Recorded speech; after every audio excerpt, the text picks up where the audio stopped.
Namaste children, I hope you all are fine. So we were discussing about the biotic and abiotic components. In the previous lecture we discussed about the biotic and the abiotic components. So today we will start with the new topic, that is food chain. Now who will tell me that what a food chain is? What a food chain is? Food chain, it is a sequence of the living organisms in a community where one organism it consumes the another organism and the transfer of energy will be there, okay, from one organism to the another organism in a food chain. So here I have taken one example, that in which the grass is there which will act as a producer, and then after that the grasshopper. In a food chain, the grasshopper, it depends upon the grass for their food, means they consume the grass as their food, so they are acting here as a herbivores. And then the mice, they depend upon the grasshopper, and so they are acting as the small carnivore. And next is the snake, which are depending upon the mice for their food, so they are acting as a large carnivores here. And then hawk, they are acting as the top carnivore because they are depending upon the snake for their food. Now next is decomposers. So decomposers, they are also known as the saprotrophs.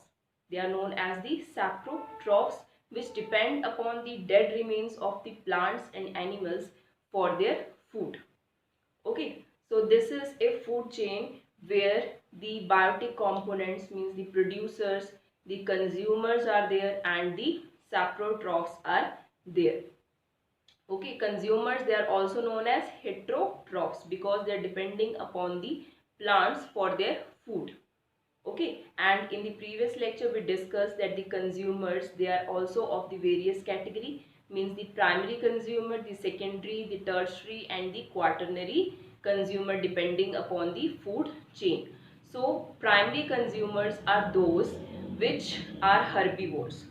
Okay, primary consumers are those which are herbivores, secondary are those which depend upon the herbivores, and the tertiary which depend upon the small carnivores, and quaternary which depend upon the large carnivores for their food.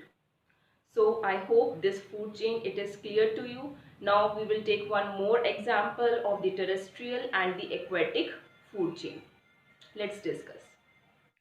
So now students, you can see here that in this diagram there are two food chains that are given, one that is the terrestrial and one that is the aquatic food chain. Okay, so in case of the terrestrial, the producers, that means the plants that are the producers, and in case of aquatic, the phytoplanktons that are the producers, and the primary consumers in both the cases, they are known as herbivores. So in case of terrestrial, caterpillar, they depend upon the plants, and then lizard, they depend upon the caterpillar for their food, and then the snake, they depend upon the lizard. Okay, similarly in case of the aquatic food chain, phytoplanktons, they act as the producers, zooplanktons, they depend upon the phytoplanktons, and fish, the small fish, they will come, they depend upon the zooplanktons, and pelicans, they depend upon the fish. So on that basis only, the herbivores, they act as the primary consumer, and the small carnivores, they considered as the secondary consumer, and the secondary carnivores, they will come under the means tertiary consumer. Okay, and these consumers, as I told you, they are known as heterotrophs. They are known as heterotrophs, and the primary producers, they are known as the autotrophs. Now students, we discussed in the aquatic food chain about the planktons. What are planktons actually? Planktons, that are the microscopic minute organisms and which freely float on the surface of the water. So there are two kind of the planktons, one that are the phytoplanktons, and the second one, they are the zooplanktons. Now what are the phytoplanktons? Phytoplanktons, they act as the producers in case of the water body. Okay, and they are the means the freely they freely float on the surface of the water. And the zooplanktons means that they depend upon the phytoplanktons for their food. For example, in case of phytoplanktons, we will consider algae, and zooplanktons like the protozoa, or you can say very small fish, the tiny fishes, they will come under the zooplanktons. So in this food chain you can see that the phytoplanktons, they are acting as the producers here, and then zooplanktons, they depend upon the phytoplanktons for their food, and then after that the small fish, they depend upon the zooplanktons, and the large fish, they depend upon the small fish for their food. Okay, so here who will be the producer? Yes, the phytoplanktons, that are the producers, and the rest, that are the consumers. So the zooplanktons, they are the primary consumer, and the small fish, they are the secondary consumer, and next means the large fish, they will consider as the tertiary consumer. Now next we will discuss about the food web. Now what is actually a food web? In the food web, there are so many food chains that are interconnected with each other. Okay, they are interconnected with each other. Now I will explain you this with an example. Now students, you can see here that the plants here, they are acting as a producer. Okay, and the various organisms, they depend upon the plants for their food, like the herbivores, grasshopper, butterfly, and the fruit fly. They depend upon the plants for their food.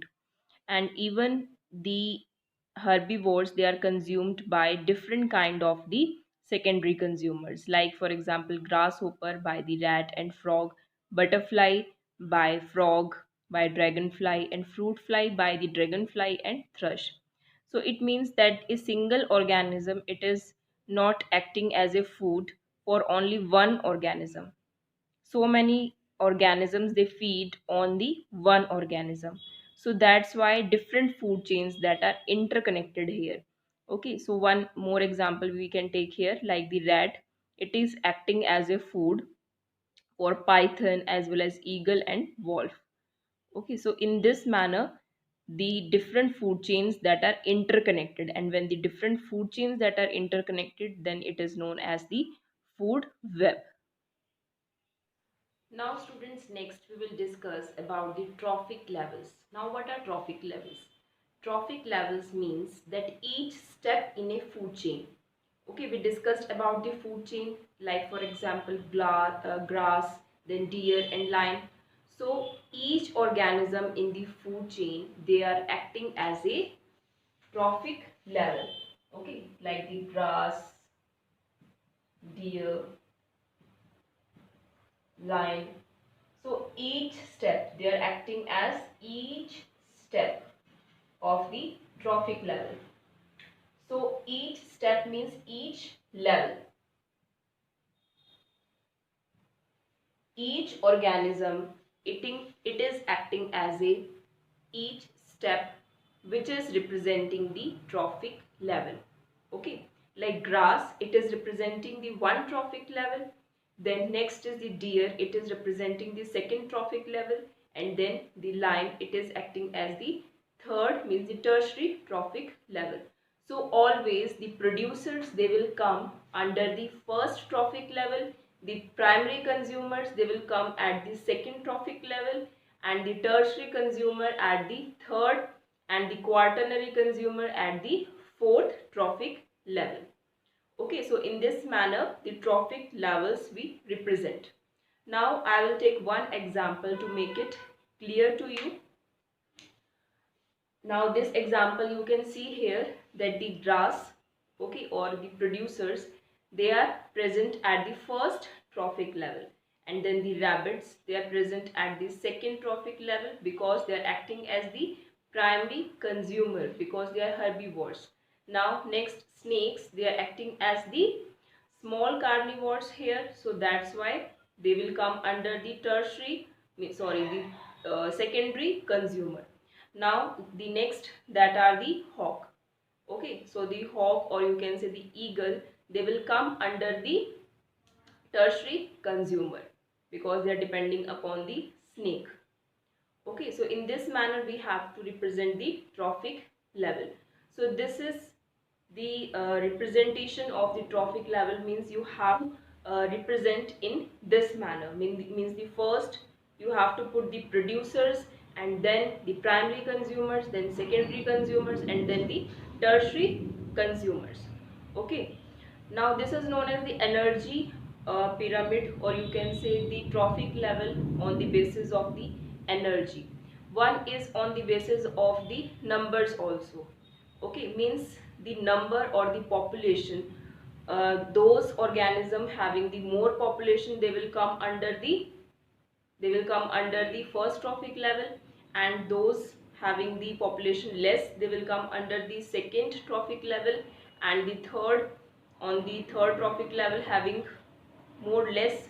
So in this manner, so energy and that trophic level, it is known as the pyramid of numbers, number pyramid.